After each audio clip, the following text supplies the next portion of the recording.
Concernant les privilèges, donc pour moi le premier privilège était de vivre dans une famille tolérante, compréhensive, une famille qui respecte les droits humains, une famille féministe si vous voulez. Et l'oppression, c'était vraiment de vivre dans une société qui ne croit pas vraiment à ça. Donc dans la rue par exemple, c'était vraiment un milieu qui n'est pas... Donc je voyais l'harcèlement des femmes par exemple chaque jour, c'était quelque chose un petit peu habituel et naturel pour les gens. Et donc à ce moment-là, je me suis dit non, il faut que je m'engage, il faut que je fasse quelque chose.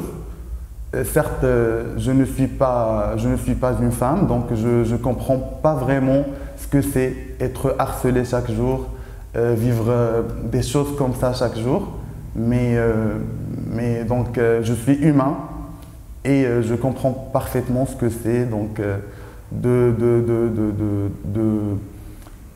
le fait de devoir réfléchir avant de sortir sur ce qu'il faut porter, sur comment avoir une relation humaine avec les gens en tant que femme, en tant qu'une personne oppressée tout simplement, qu'en étant une femme ou quelque chose d'autre. Donc en fait, ça c'était le début par exemple. Après, je me suis, en lisant, en fait, l'information pour moi c'était surtout sur Internet parce qu'à l'école par exemple, on n'en parle pas. Donc j'ai compris que finalement, l'identité des humains n'est pas binaire. Donc on peut ne pas être un homme et une femme, on peut être quelque chose d'autre. Et donc à ce moment-là, je me suis posé la question dans ma société au Maroc, où sont ces gens-là? Pourquoi ils ne sont pas avec nous à l'école par exemple? Pourquoi on ne les voit pas partout? Et voilà, donc après, à ce moment-là, j'ai compris que ces gens-là existent. Ces gens-là sont quelque part. Donc soit ils ne sortent pas de chez eux, soit ils ne vivent que la nuit. Et donc voilà, c'était ça le début. Je me suis posé des questions par rapport à ça. Et donc j'ai vite compris que je cherchais, je ne trouvais pas des informations au Maroc, des statistiques, des études qui sont faites sur ça. Mais je voyais ça par exemple, je trouvais des choses, donc plus les pays sont développés ou plus les pays respectent les droits humains, plus ils en parlent. Et donc pour moi c'était ça. Donc dans un premier temps pour moi c'était une question des droits humains, c'était une question d'en parler. J'ai cherché dans un premier temps, j'ai parlé avec ma famille, donc heureusement j'ai eu cette chance d'avoir des parents qui comprennent ce que c'est, donc qui sont ouverts par rapport à ces questions-là. Et donc vite fait, j'ai décidé de m'engager. Donc mon engagement au début, il était un petit peu... je me voyais partout, dans les associations qui défendent les droits humains, dans les associations de lutte contre le sida par exemple, dans des associations féministes. Je voulais faire quelque chose. Et donc, en avançant au fur et à mesure, voilà, donc je voyais plus clair. Et après, j'ai décidé de me focaliser. Donc, moi, je suis féministe, mais par respect aux femmes. J'ai décidé de ne pas défendre que les droits des femmes parce que finalement, j'étais dans ma zone de confort. Ma zone de confort, c'était être un homme. Je porte leur cause, mais finalement, je suis un homme qui sort chaque matin, mais qui n'est pas forcément, qui n'est pas harcelé de la même manière. Donc, j'écoutais, je comprenais ce que c'est, et voilà. Donc après, j'ai essayé d'aller plus loin, d'être plus ouvert à toute forme de discrimination. Et comme je vous ai dit, au fur et à mesure, j'ai décidé par exemple de me focaliser sur les personnes opprimées au sein de la société. Et donc via l'association de lutte contre le sida, j'ai eu la chance de rencontrer ces gens-là, de voir qui ils sont, ce qu'ils pensent et ce qu'elles pensent. Et voilà, donc tout est venu comme ça.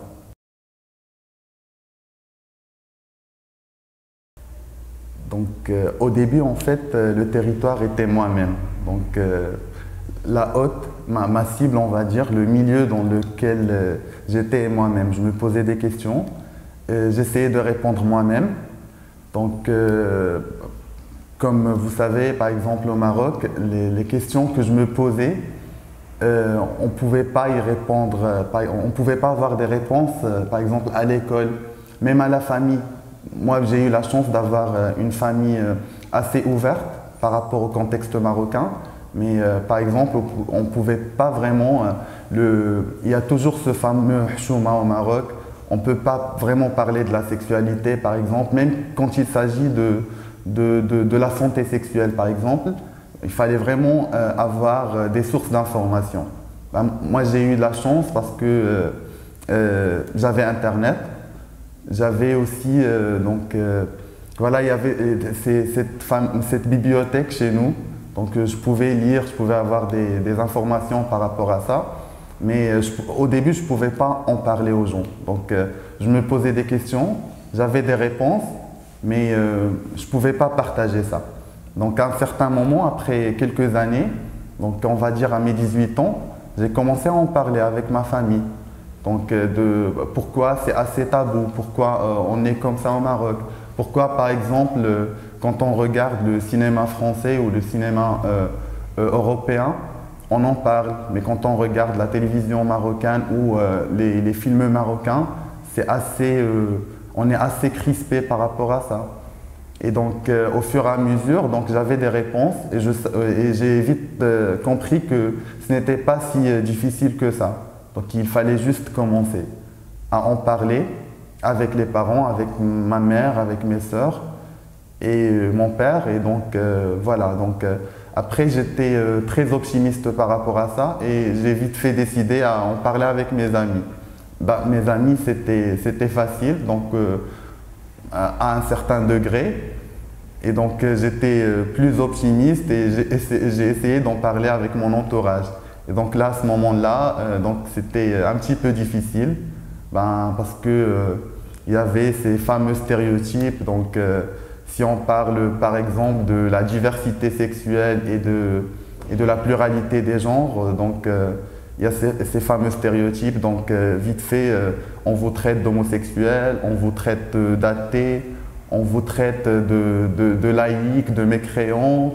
Et donc c'était difficile et donc il y avait ces moments d'absence. Donc je me posais ma question, j'étais pas si sûr donc, de mes causes en fait. Des fois, quand je commence à en parler avec les gens, donc je me sens à la fin du débat ou de la discussion, je me sens un petit peu opprimé et donc je me dis que peut-être mes idées ne sont pas faites pour ce milieu, pour ce quartier par exemple au début, par la suite pour cette ville, parce que moi je suis né quand même dans une petite ville au Maroc qui n'est pas assez ouverte à ces questions-là. Donc, que ça soit par exemple à l'école, au café ou même dans les associations. Donc c'était un petit peu difficile. Mais en arrivant par exemple à Casablanca par la suite, donc j'ai commencé à rencontrer des gens qui portent les mêmes valeurs que moi. Et donc ça commençait à devenir plus simple. Donc je trouvais des repères. Je trouvais des gens qui portent les mêmes valeurs. Et du coup, ça me redonnait confiance en moi. Et voilà, donc j'ai avancé, j'ai visé plus haut. Et donc, ça me tirait en fait vers le haut. Et donc, ça me redonnait confiance en moi. Et donc, voilà, au fur et à mesure. Donc, c'est vrai qu'on va dire que dans les grandes villes, les gens sont assez ouverts et sont assez compréhensif.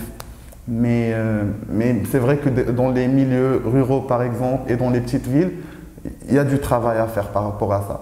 Et donc justement, cela m'a poussé en fait à vouloir à vouloir en fait aborder ces questions là où en fait sortir de ma zone de confort et d'aller poser ces questions dans d'autres milieux, à d'autres gens, à des gens qui n'ont aucune idée par rapport à ça, qui ne savent pas ce que c'est les droits humains, qui ne savent pas ce que c'est la sexualité, qui ne savent pas ce que c'est l'éducation sexuelle, ce que c'est la santé sexuelle, etc. Et donc, au fur et à mesure, ça devenait plus simple. Donc, c'est vrai que ce n'est pas facile tout le temps. On n'a pas, surtout quand on n'a pas des gens qui croient en nous, en fait, en tant que jeunes, qui portent une nouvelle vision de la vie. Mais donc, au fur et à mesure, et donc finalement, aujourd'hui, en fait, mon milieu, le milieu sur lequel j'essaie de partager ces valeurs-là et ces causes-là. Donc pour moi, en fait, c'est le monde. Parce que, par exemple, aujourd'hui, même par exemple, concernant la diversité sexuelle, même quand on va, par exemple, au Canada, ces questions se posent toujours. On a, par exemple, la situation des réfugiés là-bas. Donc, par exemple, la situation des transsexuels maghrébins et maghrébines en France, au Canada. Et donc, les questions sont toujours posées avec des degrés différents, mais les questions sont posées. Et donc, ça me rassurait en fait. Et ça me donnait en fait de l'énergie pour revenir au Maroc et pour sensibiliser les gens. Donc aujourd'hui, ma cible, mon terrain, c'est le Maroc, c'est tous les Marocains, tous les jeunes, et voilà.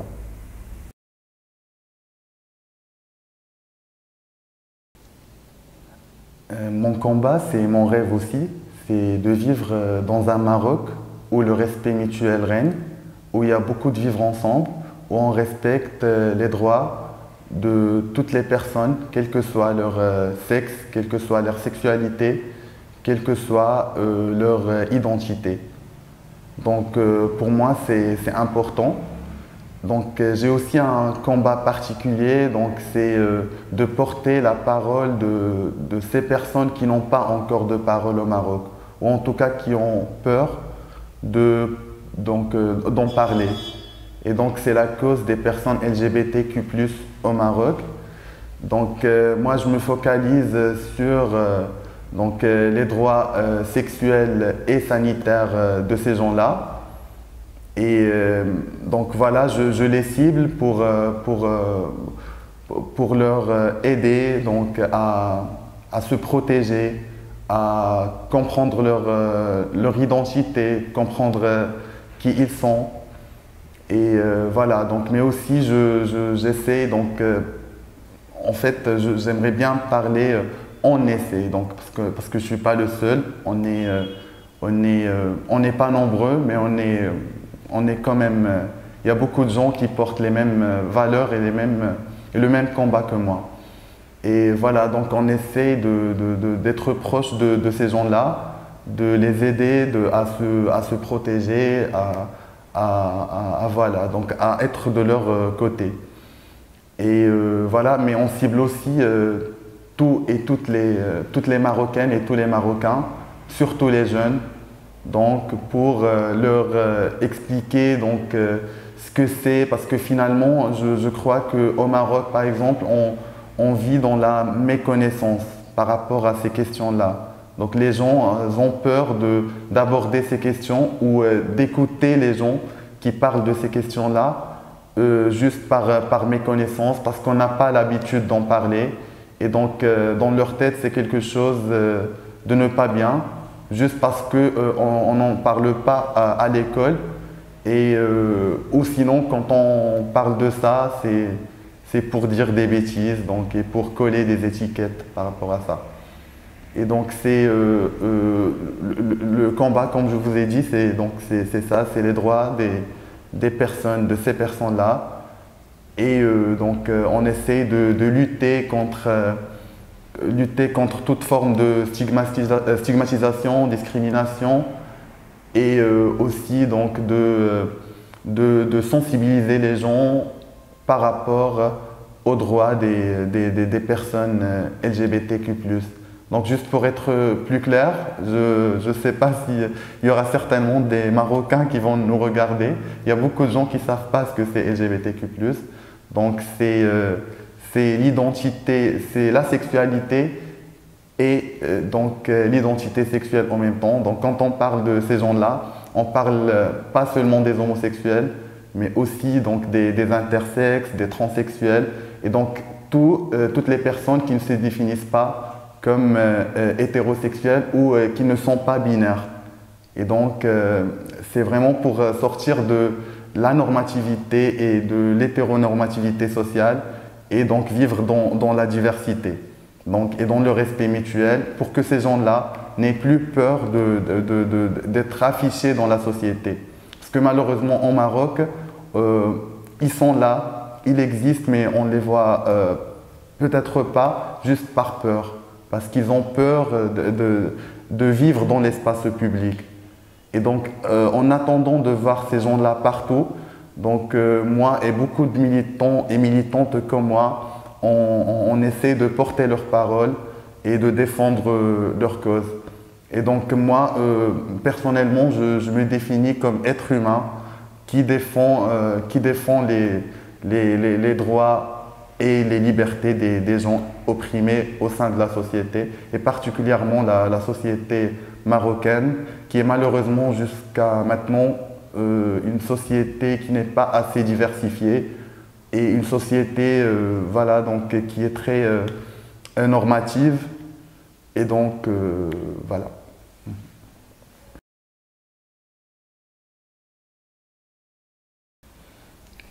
En tant que militant pour les droits des personnes LGBTQ+, au Maroc, donc, je fais des formations sur la question de la sexualité, de la santé sexuelle et aussi de la pluralité sexuelle et la diversité des genres. Et donc, voilà, donc c'est des formations qui se déroulent soit dans le cadre des associations pro-LGBTQ+, ou des associations qui donc défendent les droits de la communauté LGBTQ+. Donc c'est vraiment pour sensibiliser les personnes par rapport à la protection. Donc concrètement, par exemple, comment utiliser un préservatif, comment avoir donc des rapports protégés. Donc comme vous savez, par exemple, en Maroc, on n'a pas de cours d'éducation sexuelle et donc finalement, c'est toujours difficile pour le grand public. Déjà, donc même pour les personnes, par exemple, qui se définissent en tant qu'hétérosexuels et donc qui sont acceptés au sein de la société, donc ça reste quand même difficile d'avoir des informations et des connaissances par rapport à la santé sexuelle. Parce qu'on a toujours au Maroc, comme j'ai dit au début, ce problème de hchouma, de la honte, de ne pas pouvoir en parler, que ce soit au sein de la famille ou à l'école, ou même au médecin, par exemple. Et donc nous, on essaye de rompre ce mur qui peut exister avec les gens et de les sensibiliser par rapport à ça. Donc, comme j'ai déjà mentionné, je pense, c'est dans le cadre des associations. Donc, on donne des formations par rapport aux droits sexuels, mais aussi au devoir. Ce devoir de se protéger, d'avoir donc... en fait, c'est surtout de pouvoir transmettre à ces gens-là que la question de la protection est très importante, surtout en absence donc des canaux de sensibilisation. Donc par exemple, au Maroc, on n'a pas de programme d'éducation sexuelle, etc. Et donc ça reste toujours difficile. Certes, on a en fait un problème par rapport à rencontrer, aller vers ces gens-là. Ça peut être difficile des fois parce qu'il faut que ça soit dans le cadre d'une association. Donc on essaie aussi de les contacter par Internet, donc via les réseaux sociaux. C'est vraiment des formations numériques des fois. Donc on essaie de partager certaines informations sur comment se protéger et comment avoir des rapports protégés. Il y a aussi la sécurité, donc la sécurité sexuelle.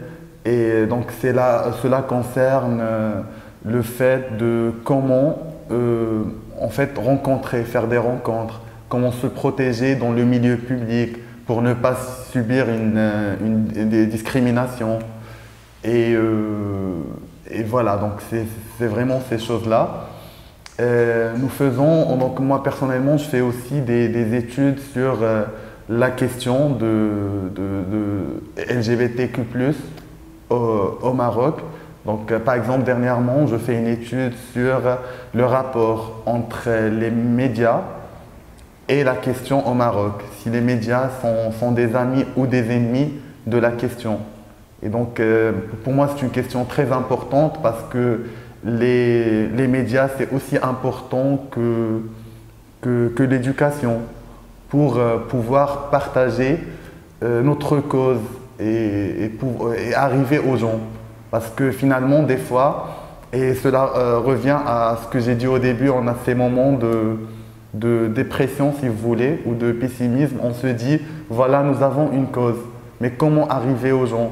Parce que des fois, je suis dans ma zone de confort, je parle à des gens qui sont déjà sensibilisés à la question, mais je suis certainement, je suis très conscient qu'il y a des gens en fait que nous n'arrivons pas à cibler, qui sont quelque part, peut-être pas sur Internet, qui sont peut-être dans le milieu rural, et donc à qui nous n'avons pas encore réussi à transmettre notre message. Et donc c'est pour cela j'ai commencé à me poser la question par rapport à la manière avec laquelle on peut les cibler. Donc nous avons Internet, nous avons les médias et l'éducation. Et surtout des programmes qui peuvent avoir lieu avec je sais pas, avec peut-être le gouvernement, donc des programmes de sensibilisation. Pour moi, c'est très important parce que finalement, le devoir de l'État, en fait, c'est de protéger tous les Marocains. Et donc, il ne faut pas oublier que les gens de la communauté LGBTQ+, c'est aussi des Marocains. Et l'État a ce devoir de les protéger, de les sensibiliser, parce que finalement, c'est des gens qu'on ne voit pas au sein de la société juste parce qu'ils subissent l'oppression. Mais c'est des étudiants, c'est des médecins, c'est des gens, qui vivent en fait et qui donnent quelque chose à ce pays. Et voilà, donc j'estime que la société déjà et l'État doivent respecter et aider ces gens-là à jouir leur existence comme ils veulent. Et j'aimerais aussi parler par exemple des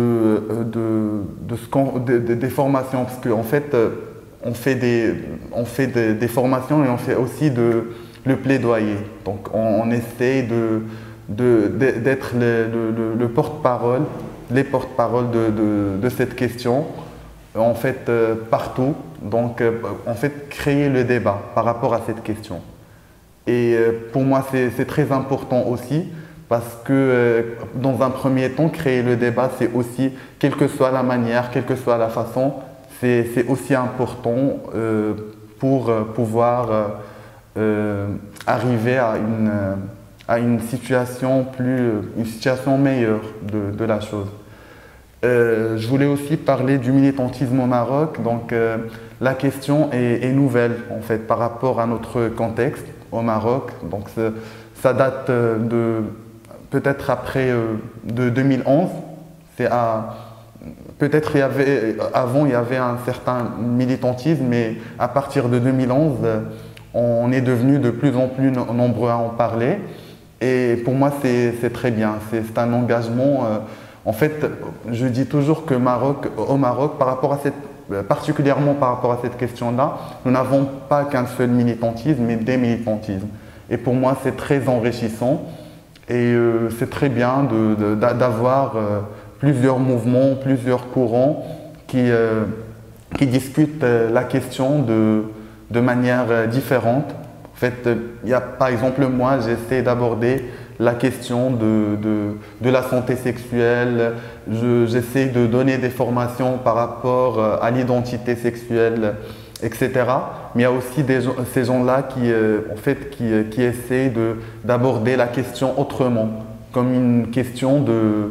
Bien sûr, j'adhère à cette question, mais mais il y a des gens qui le font très bien, de l'aborder en tant que question de droits humains, une question une question politique si vous voulez, une question d'état civil, pour pousser le combat